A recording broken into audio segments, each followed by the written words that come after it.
Hi, you're listening to the My Body, My Story podcast. I'd like to age gracefully. Like I see some of these, old ladies full of wrinkles, but they strong inside and inside beauty comes out, and that's how I'd like to be. This is the 45 over 45 chapter where we celebrate rule breakers and role models, the women who inspire us to live life our way and to show their sensuality, beauty, soul, and true essence. Here, we talk about what it's like to be 45 plus, adjusting to the changes that come with time, and we listen to the stories of our participants. If you have an interesting story, we'd love for you to participate. You can email us at info@alexandrawalker.com. That's Alexandra spelt with a K-S. Or visit our website, alexandrawalker.com. Hello everyone and welcome to the My Body, My Story project, and today with us Dominique in the studio. And while Nicole is doing her makeup, I'll be asking her a few questions. Hello Dominique, welcome to the studio, welcome to the project. And let's start and tell us 10 facts about yourself. Hi, so I am 57 and I am from Belgium, French speaking, as you can tell. And so I moved to Australia when I was in my 20s after backpacking around the world for about 12 months.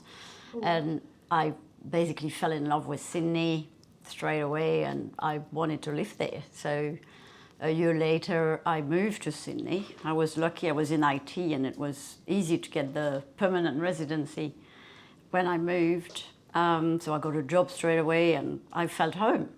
So basically Australia became my home almost 30 years ago. So where did you move to? Which city?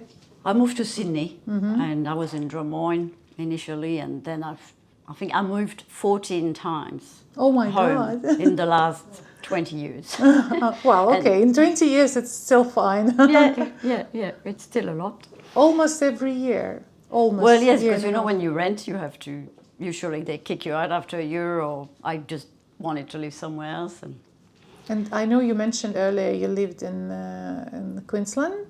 Well, I moved to Queensland just 3 years ago. After 25 years in Sydney, I wanted a bit more nature and quietness and affordability. Yeah. So I moved to Queensland with my husband. We also kicked the kids out, of the house, and so we're like, let's just get an apartment in Queensland and by the beach, and we did. And how many kids do you have? So I have 2 kids, Lara, 25, Sebastian, 23. And Lara is in Europe at the moment doing a ski season and, working there. And Seb is finishing his university in Newcastle, so they are everywhere. So, but now we are doing it in Sydney. Have you moved back to Sydney? Yes, I love Sydney. It's a good city.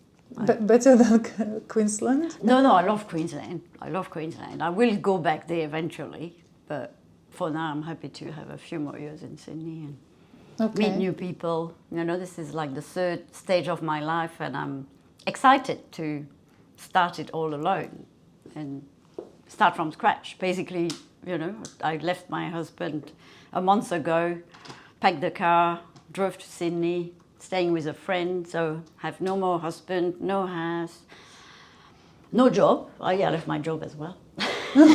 So it's like completely starting from the scratch. Yeah, starting from scratch at 57. I think it's exciting. Oh, it's very brave. Yes, but Any regrets? No. No regrets. I have no regrets. I'm actually more excited than regretful.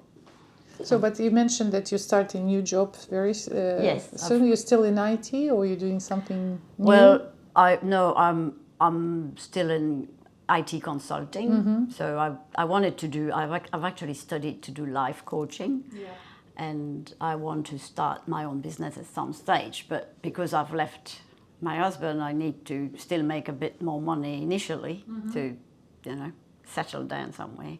So I'll go back to IT for a few years and then I'll try and slowly move to something more, that I love more, which is more, coaching people, training, all that aspect of things that I really love.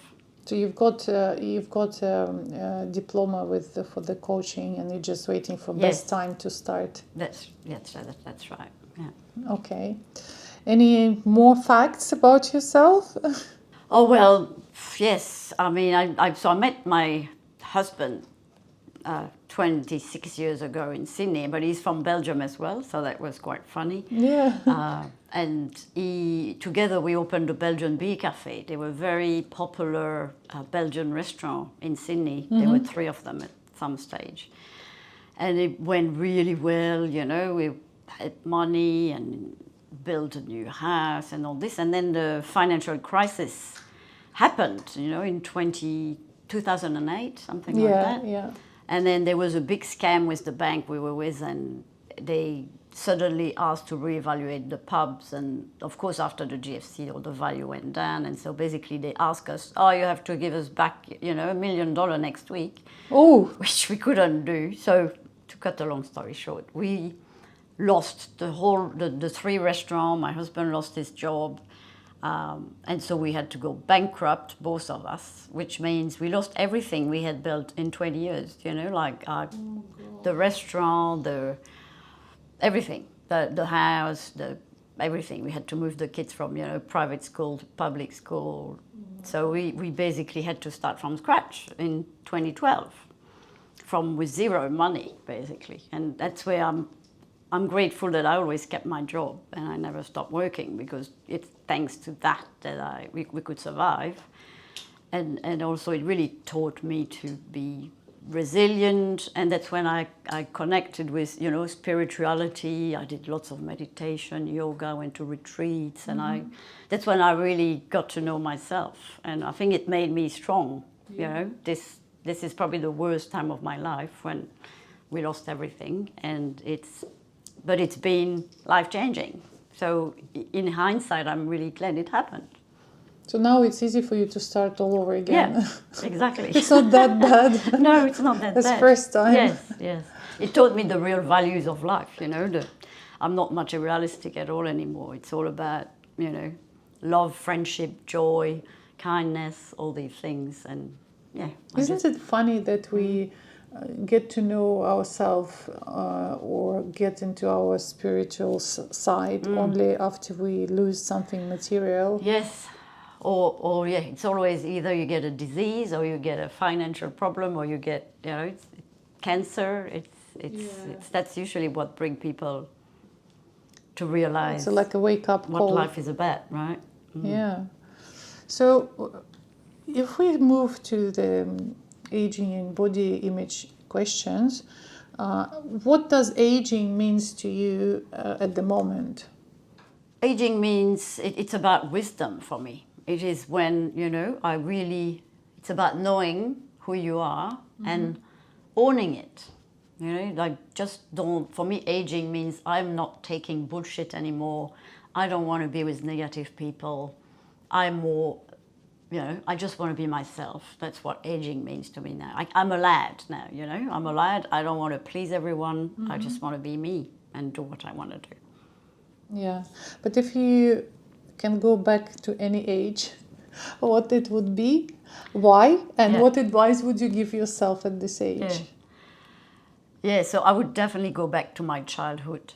I had the best childhood, and I felt, you know, when I was a child, I was super confident. I felt free, loved and loving, and, you know, in wonder of the world.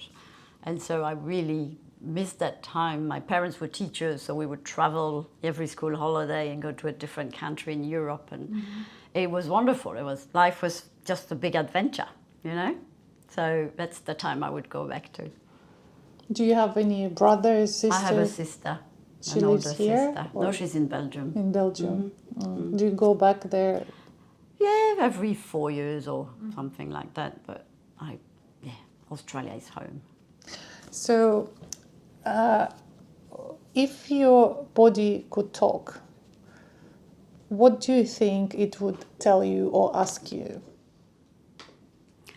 Well, if it would tell me to accept the wrinkles and the saggy skin and the changes in it, because they are just, you know, they tell my stories, it's a bit cliche, but it's true. And to keep it going, especially, so I can enjoy it when I'm 90. You know, I want to be that 80-year-old doing gymnastics and traveling, and, you know, I want to keep doing my yoga till I'm 90, and I don't want to have to stop moving. So I need to look after my body, but also accept the changes and go slower as well.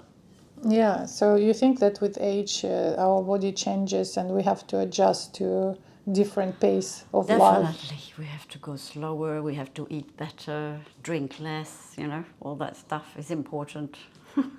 I can't party as late as I used to, that's for sure. Oh yeah. Well, this time I think even in the 30s already you start feeling that you can't party as you in your 20s. Yeah. So what do you think are the main causes of body image issues?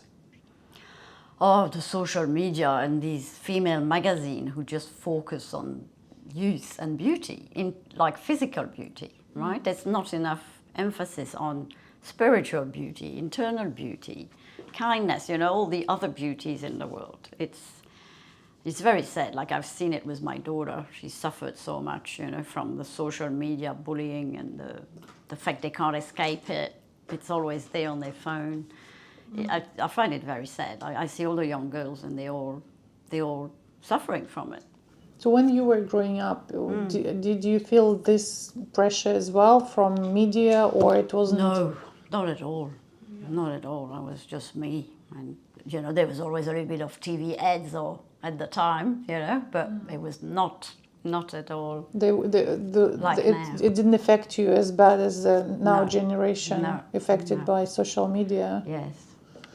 So, but do you think that the social media just triggers something, but the problem is within and they just pull this trigger, or you think they create the problem? Oh, it's really, I think it's the social media and the image that they see all the time. You know, our brain is influenced by what you see all the time. So you want to look like that, and you just focus on look and not how you feel within. Yeah. How do you think it can affect the relationship, this negative body image of yourself? Yeah, it really affects relationship, because how can you know, love someone properly if you don't love yourself? How can you be vulnerable? You know, when you make love and you are hiding yourself or thinking, oh, he's going to see my butt, and, you know, things like that. You can't just be in the moment, right? Yeah. So it's important to accept how you are and just go for it and be in the moment. But if you can't, you basically not emotionally connecting with your partner. And also it makes you jealous, insecure, controlling, which also can be very damaging to a relationship. Like, I've seen it myself. I had a very jealous husband because he was insecure, and it just drove me nuts, you know. So yes, even for men, you know, being insecure is not the right thing to be. So, but how do you overcome this body-related insecurity when they come up, and has it changed with age? Yeah.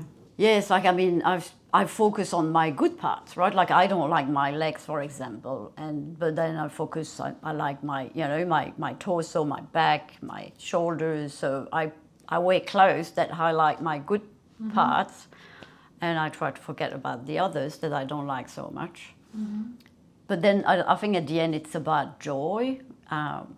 If you feel joyful, if you feel happy, if you have a purpose in life, you don't have time to think about how you look and your body issues or whatever. You know what I mean? So, but I think with age, I've become more secure. I've become more self-confident, and yeah. So I think at least when you grow older, you become wiser. Hopefully, I mean, some women, they do cosmetic surgery and, you know, all these things because they don't want to see themselves aging.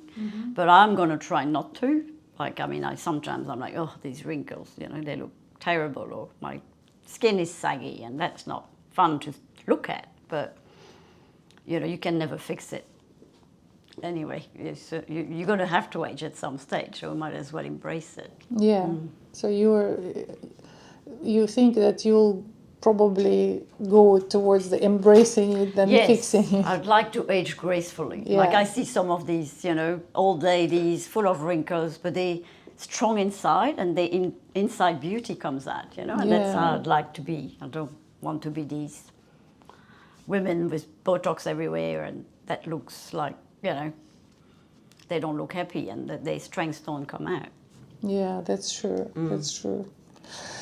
So my last question is, do you have any favorite saying or quote about being a woman?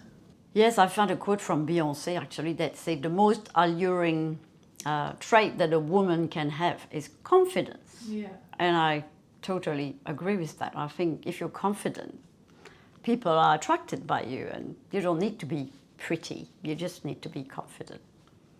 Excellent. Thank you, Dominique. Thank you very much for sharing your thoughts. Yeah, thank you. Thank you for the opportunity. I hope you will enjoy the rest of the day and your photo shoot. I will. Looking forward to it. Great. Thank you again.